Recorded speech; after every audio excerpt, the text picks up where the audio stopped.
From bold veining to sustainable materials, get ready to explore what's redefining luxury in these high-end countertop trends. Don't worry if your kitchen doesn't scream high-end luxury. It's the ideas and inspiration behind these trends that really matter, and they offer valuable insights for any kitchen design. Let's dive into the first trend, which is a bold and daring choice.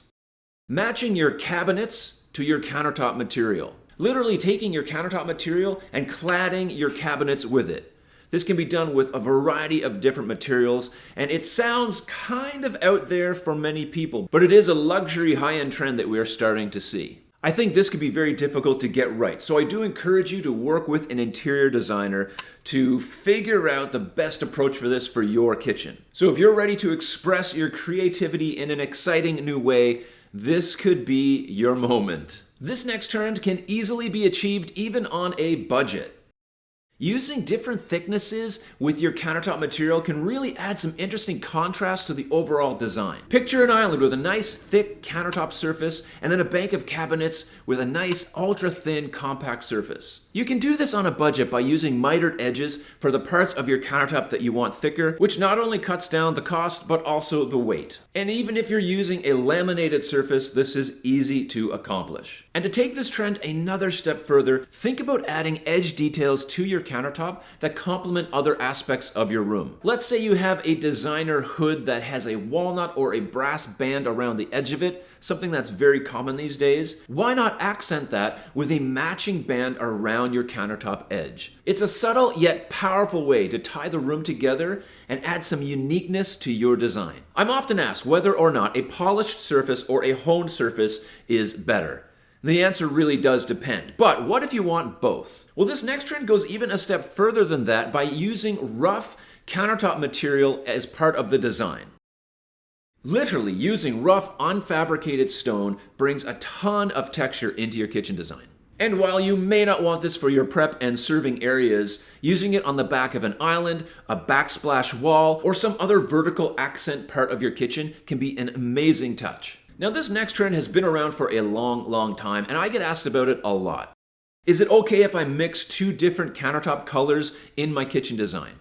Well, the answer, of course, does depend on a whole bunch of factors, but it is something you should explore and think about in your next kitchen. This really works well with islands because it is its own special, unique place in a kitchen, and so surfacing that with a different color is a great idea. I definitely recommend working with an interior designer to get the colors right so they complement each other and create the wow factor that you're going for. And why stop at mixing colors? This next trend has actually been around for a long time as well, but it's still something very current. Mixing the countertop materials that you're using in your kitchen. Maybe you have marble or stone or some kind of ultra compact surface on a run of cabinets, and then on your island using something completely different, which would obviously be a different color as well. So you're getting two trends for one in this one. For me, I love quartz countertop for a variety of reasons. However, I dislike it because it is susceptible to heat damage. I love porcelain countertops for a variety of reasons as well, but I dislike it because I worry on whether or not I could smash it easy. So why not use the best of both worlds and have both surfaces in your kitchen if you can? Use quartz on one part of your kitchen and porcelain on another part, or whatever the material is that you're choosing. You may want butcher block or stainless steel or acrylic or laminate or marble or who knows what else, but you should explore those options when you are designing your kitchen. I have a weekly email. There's a link in the description below. I just want to take a second and tell you about it. Every week on Wednesday, I send out an email. They contain ideas and thoughts and inspiration that all have to do with kitchen design. So if you're interested in that, please click the link below and sign up. I hope to see you in there.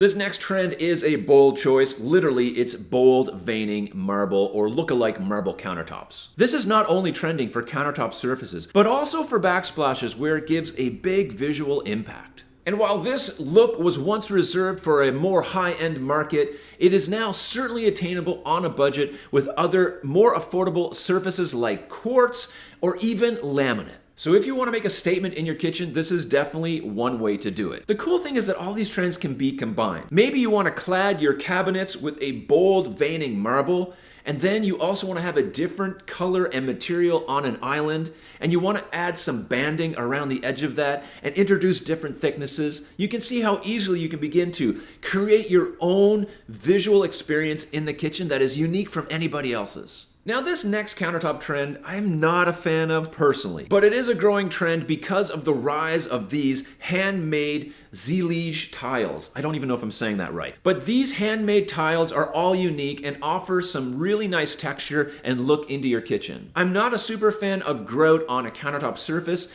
and because you're using tiles, the surface itself is going to be uneven, especially because these tiles are made by hand and aren't meant to be all smooth and the same.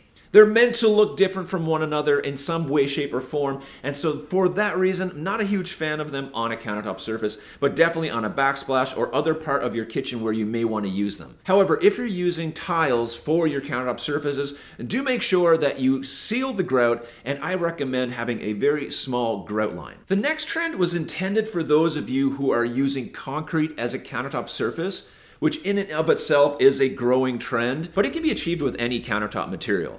It's using rounded corners, and it ties into the rounded cabinet trend that is on the rise. So if you want a modern, high-end aesthetic for your kitchen, think about using some rounded corners in your design. It's very easy to fabricate from most materials. It's even something you could probably do DIY depending on the material that you're using, and this makes it more attainable for many homeowners. This next trend I can't confidently say is a trend actually at all, but it is something that is gaining a little more popularity. I don't think it's going to be a huge trend because it's limited by the material, which is lava stone. Lava stone is cut from volcanic rock, and it has a very unique look and glow about it. It is a much higher price point than, say, a quartz or even a granite stone. However, this is an amazing look if you want to add some uniqueness to your kitchen. Now, if you can't afford a lava stone price tag, I suggest looking to acrylics or even laminates to get a similar look and vibe for that countertop style. Certainly, this trend is not for everyone, but it does exist out there, and if it's something you're interested in,